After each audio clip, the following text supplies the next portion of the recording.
할렐루야. 지금부터 수요 예배를 시작하겠습니다. 다 같이 찬송가 268장을 찬송하겠습니다.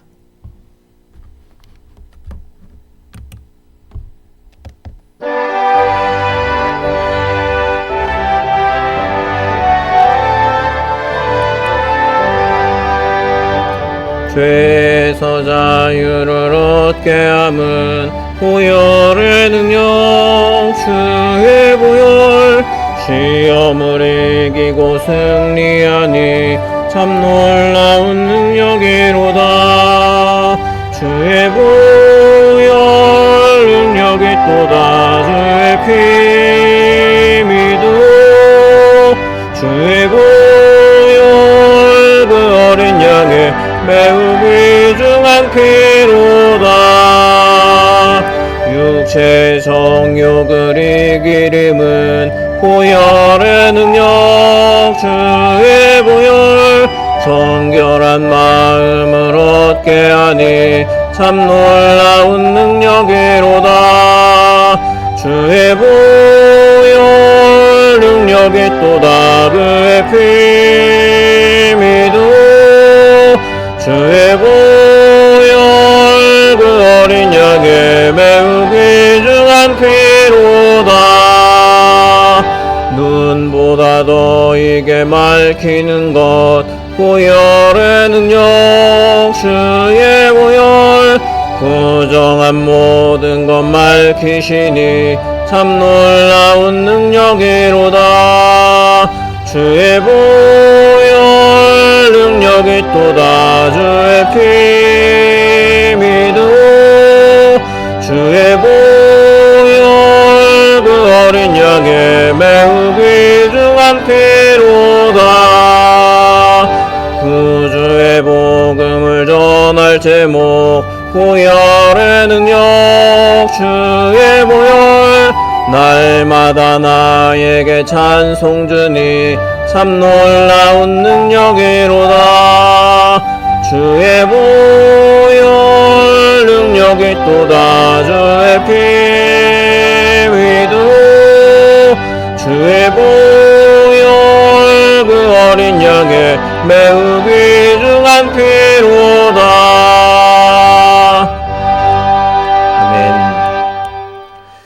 네, 우리 한 장 더 찬송하도록 하겠습니다. 찬송가 288장 찬송가 288장 한 장 더 찬송하겠습니다.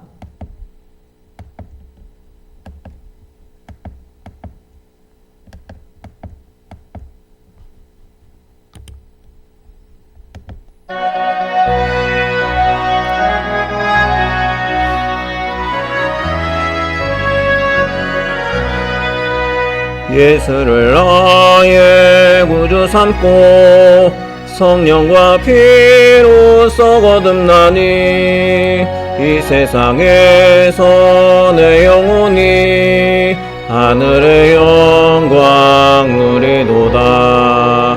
이것이 나의 간증이요 이것이 나의 찬송일세. 나 사는 동안 끊임없이 구주를 찬송하리로다.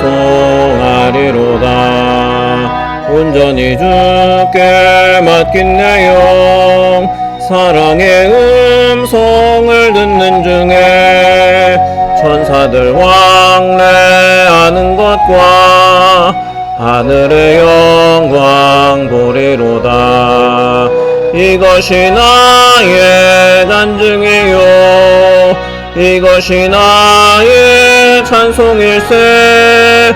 나 사는 동안 끊임없이 구주를 찬송하리로다. 주 안에 기쁨 누림으로 마음의 풍랑이 잔잔하니 세상과 나는 간 곳 없고 구속한 주만 보이도다. 이것이 나의 간증이요 이것이 나의 찬송일세. 나 사는 동안 끊임없이 구주를 찬송하리로다.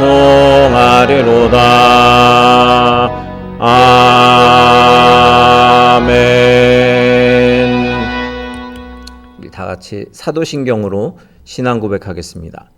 전능하사 천지를 만드신 하나님 아버지를 내가 믿사오며 그 외아들 우리 주 예수 그리스도를 믿사오니 이는 성령으로 잉태하사 동정녀 마리아에게 나시고 본디오 빌라도에게 고난을 받으사 십자가에 못 박혀 죽으시고 장사한 지 사흘 만에 죽은 자 가운데서 다시 살아나시며 하늘에 오르사 전능하신 하나님 우편에 앉아 계시다가 저리로서 산자와 죽은 자를 심판하러 오시리라. 성령을 믿사오며 거룩한 공회와 성도가 서로 교통하는 것과 죄를 사하여 주시는 것과 몸이 다시 사는 것과 영원히 사는 것을 믿사옵나이다. 아멘. 오늘 말씀은 시편 143편 말씀입니다. 143편 1절부터 9절까지의 말씀을 우리 함께 읽겠습니다. 시편 143편 1절부터 9절까지의 말씀입니다. 제가 봉독하겠습니다. 여호와여, 내 기도를 들으시며 내 간구에 귀를 기울이시고 주의 진실과 의로 내게 응답하소서. 주의 종에게 심판을 행하지 마소서. 주의 눈앞에는 의로운 인생이 하나도 없나이다. 원수가 내 영혼을 핍박하며 내 생명을 땅에 엎어서 나로 죽은 지 오랜 자같이 나를 암흑 속에 두었나이다. 그러므로 내 심령이 속에서 상하며 내 마음이 내 속에서 참담하니이다. 내가 옛날을 기억하고 주의 모든 행하신 것을 읊조리며 주의 손이 행하는 일을 생각하고 주를 향하여 손을 펴고 내 영혼이 마른 땅같이 주를 사모하나이다. 셀라. 여호와여, 속히 내게 응답하소서. 내 영이 피곤하니이다. 주의 얼굴을 내게서 숨기지 마소서. 내가 무덤에 내려가는 자 같을까 두려워하나이다. 아침에 나로 하여금 주의 인자한 말씀을 듣게 하소서. 내가 주를 의뢰함이니이다. 내가 다닐 길을 알게 하소서. 내가 내 영혼을 주께 드림이니이다. 여호와여, 나를 내 원수들에게서 건지소서. 내가 주께 피하여 숨었나이다. 아멘.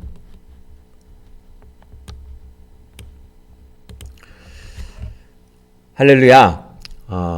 담임 목사가 현재 휴가 중에 있습니다.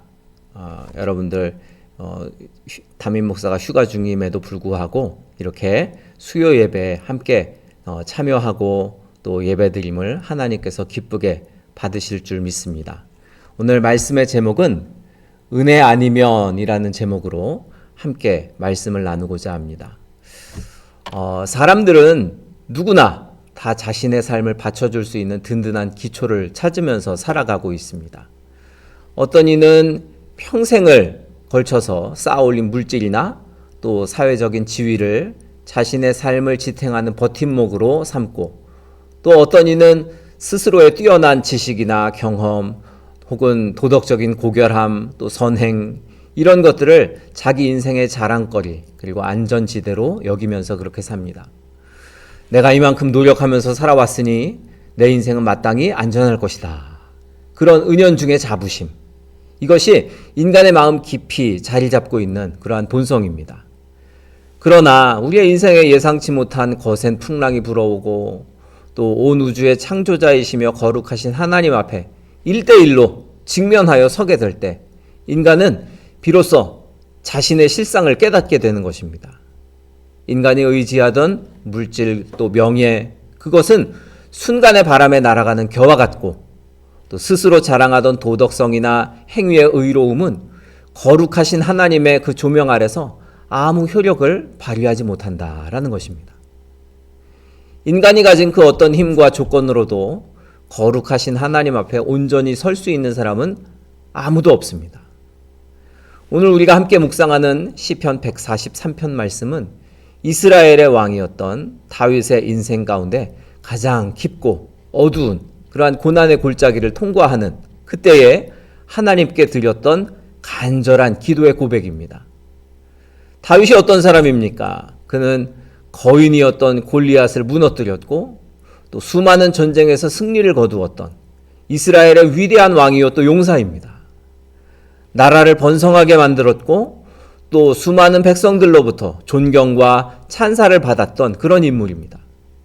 그러나 인생 가운데 사방이 막히고 영혼의 기갈을 겪는 그 순간 다윗이 하나님 앞에 가지고 나온 것은 과거의 업적이나 또 왕으로서의 권세가 아니었습니다. 본문 2절 말씀에서 다윗은 이와 같이 고백합니다. 주의 종에게 심판을 행하지 마소서. 주의 눈앞에는 의로운 인생이 하나도 없나이다. 다윗은 창조주 하나님의 절대적이고 거룩한 그 기준 앞에서 세상의 그 어떠한 뛰어난 인격이나 훌륭한 공로도 그 앞에 바로 설 수 없음을 철저하게 인식하고 있었습니다. 다윗은 자신의 연약함과 죄성을 솔직하게 인정합니다. 그리고 오직 하나님의 자비와 또 은혜만을 구하고 있습니다. 오늘 이 다윗의 고백은 오늘날을 살아가는 우리 성도들에게 우리의 삶이 과연 무엇 위에 세워져야 하는가, 그것을 명확하게 알려주는 말씀입니다. 신앙생활을 하는 성도들조차도 자칫 빠지기 쉬운 영적인 오류가 있는데요.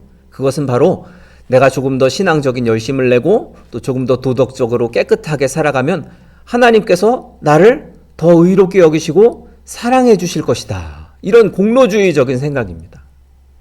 자신의 행위나 또 공로를 하나님과의 그 관계를 측정하는 척도로 삼으려는 경향.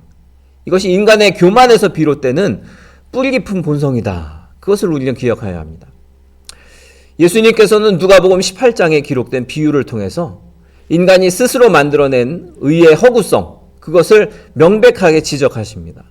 그것은 바로 바리새인과 세리의 그 기도에 관한 비유입니다. 당시에 이제 성전에 올라가서 기도하던 바리새인의 모습, 이것을 우리가 살펴볼 필요가 있습니다. 이 바리새인은 사람들 앞에 따로 서서 스스로 의롭다고 확신하면서 그렇게 기도합니다. 누가복음 18장 11절 12절에 보면 그의 기도가 나타나 있는데요. 하나님이여, 나는 다른 사람들 곧 토색, 불의, 간음을 하는 자들과 같지 아니하고 이 세리와도 같지 아니함을 감사하나이다. 나는 일에 2번씩 금식하고 또 소득의 11조를 드리나이다. 이 바리새인은 자신이 행한 도덕적 의무 또 도덕적 선행, 이것을 하나님 앞에 열거하고 있습니다. 자기가 쌓아올린 공로, 그 든든한 받침대 위에 서서 자기 스스로를 의롭다고 여기고 있었던 것입니다. 그에게 하나님은 어떤 분입니까? 자신의 행위를 인정해주고 상을 주셔야 하는, 포상해 주어야 하는 대상에 불과합니다. 그리고 그의 기도는 하나님께 드리는 예배라기보다는 자기 자신을 향한 자랑과 치장, 그것에 지나지 않았습니다. 반면에 멀리 떨어져서 서 있던 세리의 기도는 어떠했습니까? 그는 감히 눈을 들어서 하늘을 바라보지도 못하고 가슴을 치면서 하나님 앞에 고백합니다. 누가복음 18장 13절에 보면 하나님이여, 나를 불쌍히 여기소서. 나는 죄인이로소이다. 이 당시의 사회적인 구조 속에서 세리는 어떤 사람입니까? 자기 동족들의 고혈을 짜내는 아주 사람들에게 손가락질 당하고 멸시받았던 아주 대표적인 죄인의 모습입니다. 이 세리는 하나님 앞에 내세울 수 있는 공로나 또 종교적 열심이나 이런 것이 전혀 없는 사람입니다. 그렇기 때문에 그는 자신의 가슴을 치면서 오직 하나님의 긍휼하심, 불쌍히 여기심, 거저 주시는 그 은혜, 그것만을 탄원할 수밖에 없었던 것입니다. 그런데 예수님께서 이 두 사람 중에 누구를 더 의롭다고 선언하십니까? 자신의 행위와 공로를 자랑하던 그 바리새인이 아니라 자신의 죄인됨을 겸손히 인정하고 하나님의 은혜를 구한 세리, 그가 의롭다 하심을 받고 내려갔다라는 것입니다. 영국의 유명한 설교가인 찰스 스펄전 목사님이 이 진리에 대해서 다음과 같이 간증하였습니다. 하나님 앞에서 우리가 내세울 것은 오직 은혜뿐입니다. 우리 인간의 가장 선한 행위조차 하나님의 기준 앞에서는 부족합니다. 하지만 하나님의 자비가 우리를 붙드십니다. 여러분, 거룩하신 하나님의 그 기준 앞에서 인간이 도달할 수 있는 가장 높은 도덕성, 우리가 아무리 도덕성으로 훌륭한 수준을 가지고 있다고 해도 하나님 앞에서는 턱없이 부족하고 흠밖에 없습니다. 인간을 구원하고 바로 세우는 것은 인간 자신의 선함이나 또 열심이 아닙니다. 오직 연약한 자를 불쌍히 여기시는 하나님의 무조건적인 인자하심, 그 은혜, 그것밖에 없습니다. 우리가 이 사실을 인지할 때 비로소 우리 안에 있는 영적 교만이 무너지고 하나님을 향한 겸손함이 시작되는 것입니다. 오늘 본문 시편 143편에서 다윗이 처한 상황을 보면 엄청나게 절박하고 어두운 상황입니다. 본문의 3절과 4절 말씀을 보면 당시에 다윗의 영적이고 또 환경적인 상태를 아주 제대로 보여주고 있는데요. 제가 읽어드릴게요. 원수가 내 영혼을 핍박하며 내 생명을 땅에 엎어서 나로 죽은 지 오랜 자같이 나를 암흑 속에 두었나이다. 그러므로 내 심령이 속에서 상하며 내 마음이 내 속에서 참담하니이다. 다윗은 생명의 위협을 받고 있었습니다. 그의 영혼은 어떻습니까? 마치 오랫동안 죽어서 어둠 속에 갇힌 자처럼 극심한 고통과 상심을 겪고 있었습니다. 인간적인 능력이나 지혜로는 도저히 벗어날 수 없는 한계 상황, 그것이 바로 다윗의 지금 현재의 모습입니다. 사방이 가로막혀서 자신의 힘으로는 단 한 걸음도 나아갈 수 없는 그 순간, 다윗이 취한 태도를 보십시오. 자신의 능력을 의지하는 것이 아니라 하나님을 향해서 손을 펼치는 것, 이것이 다윗이 행하였던 일입니다. 5절과 6절 말씀에서 다윗이 고백하는데요. 제가 읽어드릴게요. 내가 옛날을 기억하고 주의 모든 행하신 것을 읊조리며 주의 손이 행하는 일을 생각하고 주를 향하여 손을 펴고 내 영혼이 마른 땅같이 주를 사모하니이다. 다윗은 과거에 구원의 역사를 베푸셨던 하나님의 신실하심을 기억하고 그 신실하심을 묵상합니다. 그리고 마치 가뭄처럼 타들어가고 갈라진, 그래서 그 마른 땅과 같은 그러한 자신의 심령에 하늘에서 내리는 단비를 갈급하게 기다리듯이 자신의 영혼이 하나님의 은혜를 갈망하고 있음을 그렇게 고백하고 있는 것입니다. 여러분, 인간이 자신의 힘과 능력으로 삶의 문제를 해결하고자 몸부림칠수록 영혼은 더욱 피폐해지고 갈증은 더 깊어질 뿐입니다. 내 지혜나 내 수단이나 내가 가진 자원, 그런 것을 의지하는 모든 시도를 이 시간 내려놓으십시오. 그리고 하나님 앞에, 하나님 저는 은혜 없이는 단 하루도 살 수 없는 마른 땅과 같은 존재입니다 라고 고백하면서 그렇게 손을 드는 영적 가난함, 그것이야말로 고난을 이겨내는 성도의 유일한 길입니다. 그러므로 오늘 시편 143편의 말씀은 오늘날을 살아가는 성도들에게 구체적인 삶의 결단을 요구하고 있는 것입니다. 첫 번째, 그 결단은 무엇이냐? 성도는 자신의 의를 주장하려는 모든 마음, 그것을 내려놓아야 한다라는 것입니다. 인간은 관계 속에서, 사람들과의 관계 속에서 끊임없이 자신의 옳음을 증명하고자 하는 욕구를 가지고 있습니다. 가정이나 교회나 사회 속에서 내가 맞고 네가 틀리다. 혹은 내가 이만큼 수고하고 봉사했으니 내 모든 수고를 인정받아야 한다. 그런 마음이 불쑥불쑥 튀어나옵니다. 그러나 하나님 앞에서 내 의를 주장하는 마음, 그것은 사람과의 관계에서도 용서와 은혜를 막아서는 장애물이 된다. 그것을 우리는 기억해야 합니다. 스스로의 의로움을 내세우는 사람들은요, 타인의 연약함을 용납하지 못하고 정죄하기가 쉽습니다. 그러나 자신이 하나님 앞에서 오직 은혜로만 살아가는 죄인임을 깊이 깨달은 사람은 타인을 향해서도 자신이 이제 겸손과 자비를 베풀 수 있는 그러한 사람이 된다는 것입니다. 나의 선함이나 의로움이 아니라 나를 살리신 하나님의 은혜를 기억할 때 비로소 내 안의 고집과 또 내 안에 있는 교만, 이런 것들을 내려놓게 되는 것입니다. 그러므로 자신의 의를 주장하려는 모든 마음을 내려놓으십시오. 둘째로 우리가 결단해야 하는 것은 날마다 하나님의 도우심과 인도하심을 겸손히 구하는 삶을 살아야 한다라는 것입니다. 본문 8절 말씀에서 다윗은 다음과 같이 기도합니다. 제가 읽을게요. 아침에 나로 하여금 주의 인자한 말씀을 듣게 하소서. 내가 주를 의뢰함이니이다. 내가 다닐 길을 알게 하소서. 내가 내 영혼을 주께 드림이니이다.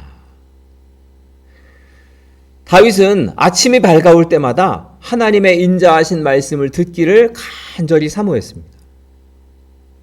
이것은 자신의 판단이나 경험으로 하루를 시작하는 것이 아니라 하나님의 말씀과 하나님의 은혜의 인도하심을 따라 살아가겠다는 결연한 결단, 그 의지의 표현입니다. 성도의 삶은 매일 아침 하나님의 은혜를 공급받는 그런 삶이어야 합니다. 내 경험과 지식이 아무리 풍부할지라도 하나님의 은혜가 나와 함께하지 않는다면 우리가 걸어가는 길은 오만한 길, 실족하는 길, 넘어지는 길밖에 될 수가 없습니다. 매일의 삶 속에서 하나님 앞에 겸손히 무릎을 꿇고 주여, 내가 걸어가야 할 길을 보여주시고 주의 은혜로 내 발걸음을 인도하여 주옵소서. 이러한 기도의 태도가 우리들에게 매일매일 요구되는 것입니다. 그러므로 여러분, 하나님의 도우심과 인도하심을 구하는 겸손한 삶을 사십시오. 세 번째 우리의 결단, 그것은 바로 자신의 모든 삶을 하나님께 온전히 맡기고 주의 뜻에 순종해야 한다라는 것입니다. 하나님께 맡기고 순종하라. 우리 하나님께서는 스스로 깨끗하다고 자부하면서 교만한 자를 멀리 하십니다. 그러나 자신의 연약함을 인정하고 마음이 가난한 상태로 하나님을 찾는 자들, 그런 사람들은 결코 외면하지 않으십니다. 인생의 운전대를 자신이 잡고 자신의 계획대로 삶을 끌고 가려고 하는 그러한 열심, 그러한 내 마음 가운데 있는 열정들, 이것을 이제는 그치십시오. 우리 하나님은 나보다 나를 더 잘 아시는 분이세요. 그리고 그분은 자신의 독생자이신 예수 그리스도를 아낌없이 우리를 위해서 내어주셨습니다. 그러니까 그 하나님의 선하심과 인자하심을 우리가 신뢰해야 합니다. 내 뜻과 내 계획대로 상황이 흘러가지 않는다고 할지라도 불평하거나 낙심하지 말고 나를 의의 길로 인도하시는 하나님의 손길에 삶 전체를 위탁하고 그분의 말씀에 겸손히 순종하면서 내 발걸음을 매일매일 옮겨가야 합니다. 사랑하는 성도 여러분, 오늘 이 시간 거룩하신 하나님 앞에서 우리의 신앙의 근본, 그 근간을 차분히 점검해 보기를 바랍니다.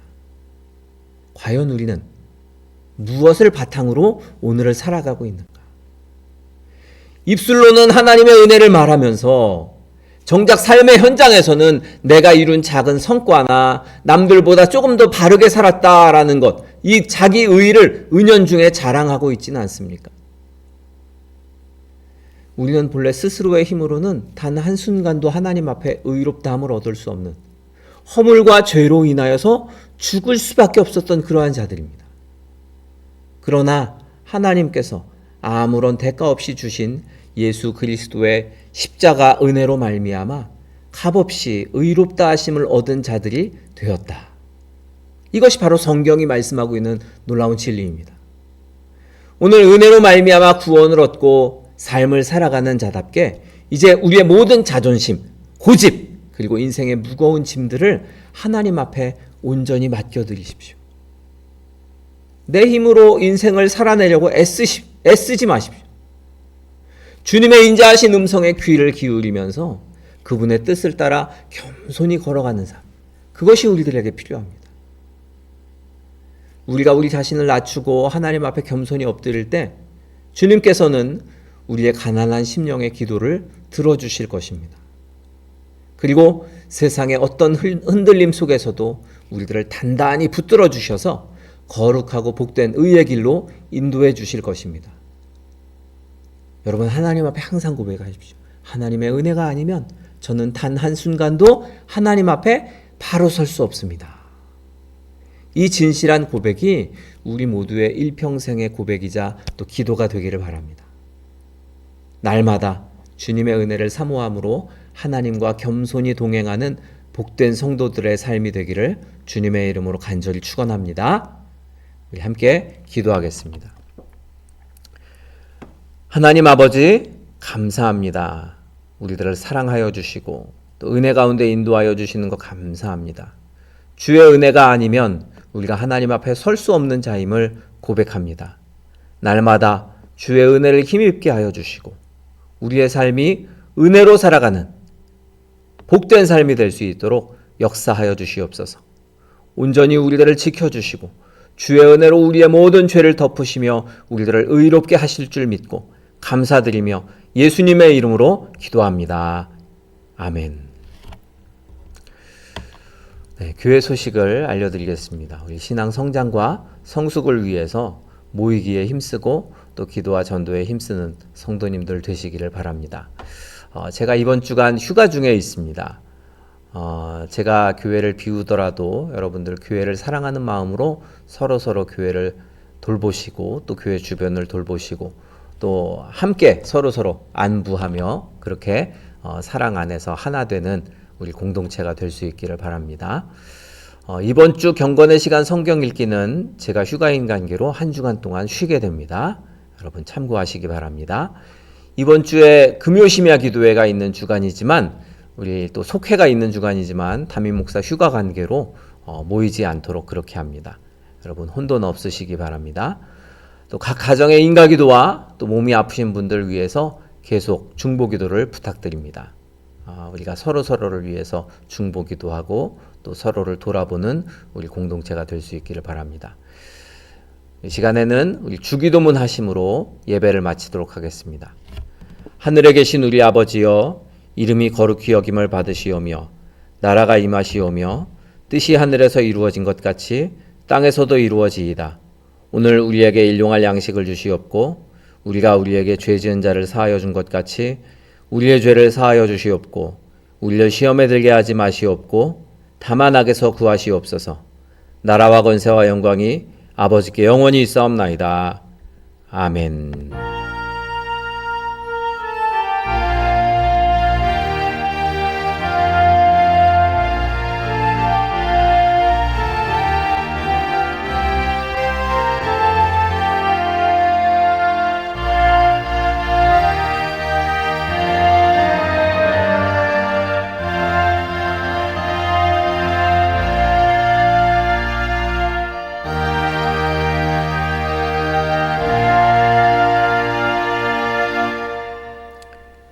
네, 이렇게 수요 예배를 마쳤습니다. 여러분 모두 평안하시기 바랍니다.